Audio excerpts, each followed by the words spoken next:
The final rotational quantity that we're going to consider is angular momentum. So angular momentum, as its name suggests, is the rotational analogy of momentum in the translational case. So angular momentum is represented by the symbol capital L. Now we saw in the translational case that we could write Newton's second law, F is equal to ma, where a is the rate of change of the velocity, so we can write this is equal to m dv dt. And then as long as the mass of the body isn't changing, we can write this as dmv dt, and mv was just our momentum p, so this is equal to dp dt. Now in the angular case, we have an exactly analogous equation. We've got that the Newton's second law can be written as torque is equal to I alpha, where I is the moment of inertia. So this is equal to I d omega dt, which is equal to d I omega dt, as long as I isn't changing. So I wouldn't be changing if the mass wasn't moving about the body, so we weren't adding extra mass or moving the mass about in the body. And this is equal to dl dt. So from this we can see that L, the angular momentum, is given by I omega, where I is the moment of inertia and omega is the angular speed. So this is exactly analogous to our equation P equals mv, where L and P are equivalent, I, the moment of inertia, is equivalent to the mass, and omega, the angular speed, is equivalent to v, the speed of the body. So let's have a go at a problem using this now.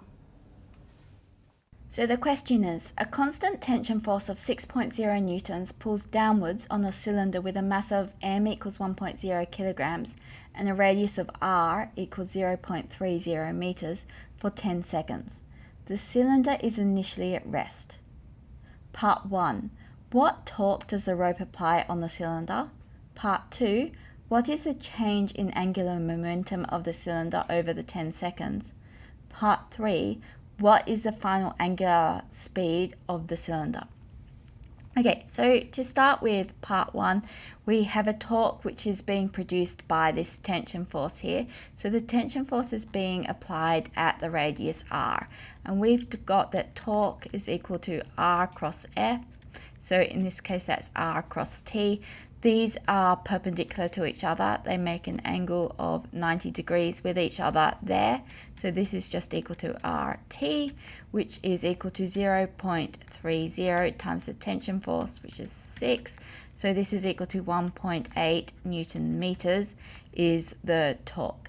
And technically we should give a direction for that. So with our right hand rule, we can see that it's into the screen.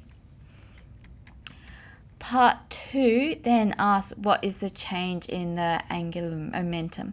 So in order to do this, we'll need to use our equation that the torque is equal to dl dt. So we can rearrange this and say, well, the torque times dt is equal to dl, and then we can integrate both sides. So we're going from time 0 up to time 10 seconds, and we're going from some initial angular momentum. Now, since the cylinder is initially at rest, it's safe to assume that the angular momentum is initially 0, and then it's going up to some value L, which we're trying to find. And we've got a value for torque, 1.8, which we can substitute in there.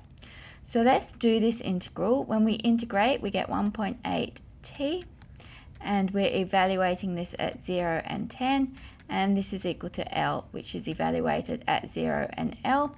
And so we've got 1.8 times 10 minus 1.8 times 0, which is 0, is equal to L minus 0. So L is equal to 1.8 times 10, so this is equal to 18, and the units for that will be Newton meters seconds.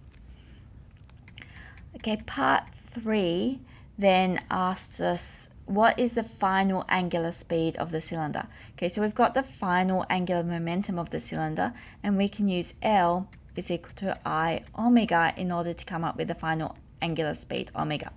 So omega is equal to L on I. This is a cylinder, so I is given by a half mr squared. So let's substitute in. We've got 18 divided by a half times m, which is 1, times r squared, which is 0.30 squared.